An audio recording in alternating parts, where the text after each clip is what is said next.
Hey everyone, hope you're having a good weekend. I'm going to go over what's going on in week 12. So this is a big week because we are focusing all of our attention this week on putting together the Reader's Guide, which contains multiple elements that you have already been working on all semester and that we're going to bring together in the Reader's Guide draft that's due Wednesday.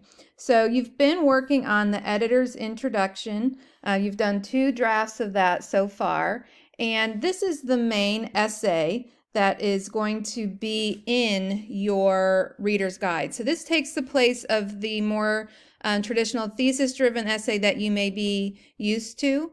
And it is a huge component of the Reader's Guide. So you've done those 2 drafts. And what you're going to do for Monday is give peer response to those drafts that are posted in your writing team's Google folder. Okay, so you're going to follow these instructions using the comment tool on Google. Okay, so you're looking at content editing. You have, as you've been working on this and also doing the outline of the editor's introduction for bad ideas about writing, you're starting to get a sense of what the editor's introduction should do. So use that knowledge that you've been gaining to give some feedback to your team members. I want to emphasize that you need to make sure that your draft of so the fixed up draft, not the down draft, but the fixed up draft is in your writing team folder. So I'm noticing some people have not put it in their folder. And I'm just pulled this one up because this is a good example of what your folder should basically be looking like. I'm seeing the editor's introduction, fixed up draft of the 4 students in this writing team. Okay, so each of them would go to the other 3 drafts in their group and offer those at least 5 comments on those drafts. You may find that someone has already gotten to your groups, to the peer review already of the documents in your group. That's fine. You can offer comments on top of comments, try to find something else that you would say, agree or disagree with what's already been said about the editor's introduction, etc. Okay. So your workload for Monday is fairly light in that you're doing the peer response and then you're reading over again the Reader's Guide draft and the editor's projected inquiry assignments.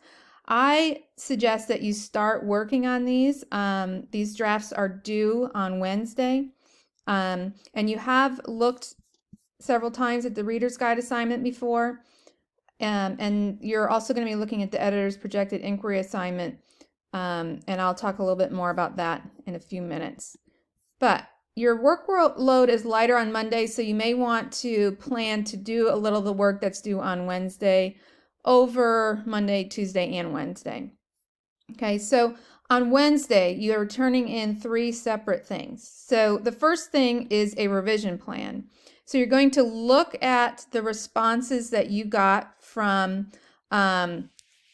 your teammates on your editor's introduction and talk about what are some things that you want to work on your editor's introduction as you continue editing it as it becomes part of the Reader's Guide. Okay, so you want to be as specific as possible and use this to plan out how you're going to do your revision. All right, so the next thing that you're going to do, and this is kind of the biggest thing that we're doing this week, is you're submitting a draft of the Reader's Guide assignment. So you're going to begin the draft in your group's Google folder. Please put your first name and Reader's Guide. And then just submit the URL to this assignment here. Okay, so if I'm in this group, please remember, go into your writing team folder and just go New and Google Doc. And I'm going to create in the shared folder. Okay, and so what I would put here is Gretchen's Reader's Guide. Okay, and then follow the instructions in this assignment here that you've looked at before to set up the reader's guide. Okay, so you have looked at this assignment before, all right, and today what this week what you're going to do is start putting it together.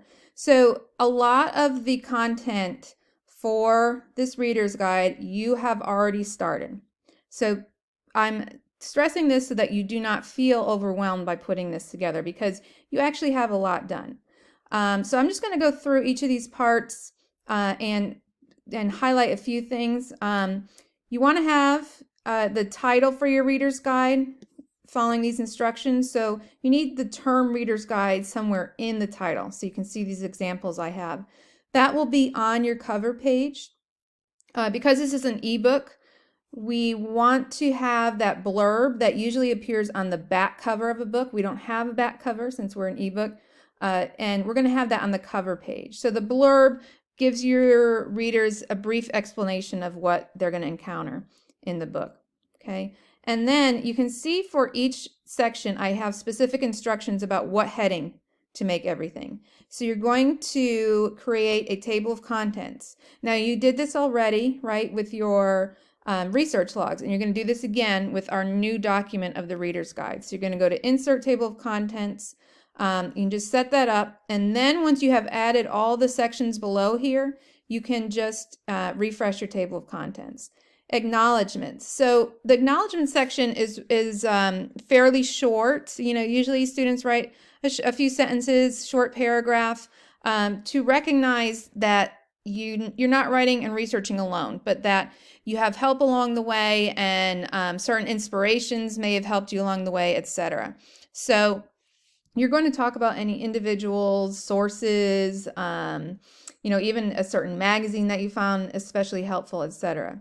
So it just kind of gives thanks to them. Then you have the editor's introduction. You have already started working on this. So what I want you to do for Wednesday when you turn in your reader's guide draft is to work on revising this editor's introduction before you put it in here or as you put it in here, so it's not exactly the same as your fixed up draft, but that you have made some revisions since the fixed up draft. Okay. All right. And then you have your collection of sources. So this is your categories and sources. So remember when we did the organizing sources activity and you came up with those categories and you took a picture of them on the Post-it notes, you're going to use that organization to put your sources in here. Okay.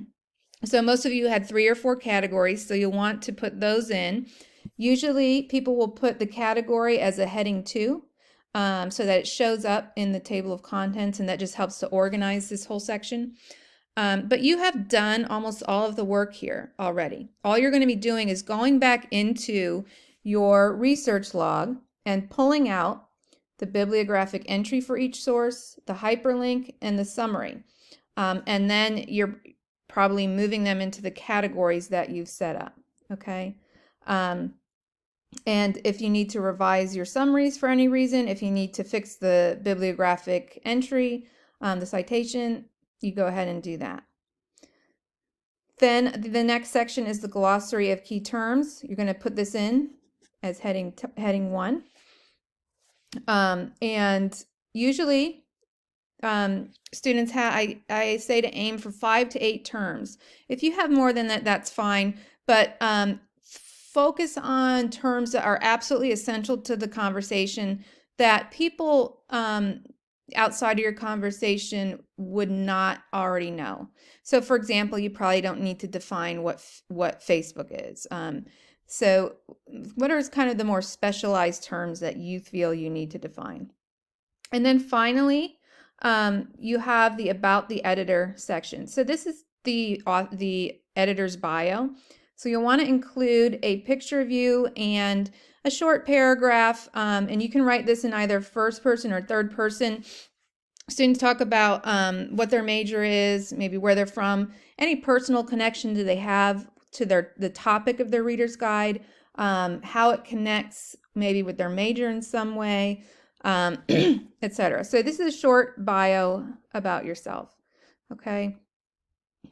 So you would want to go ahead, and I would suggest going in and just setting it all up according to those heading instructions, and then going back in and having your research logs open and copying and pasting things from your research logs to where they belong in the new Reader's Guide document.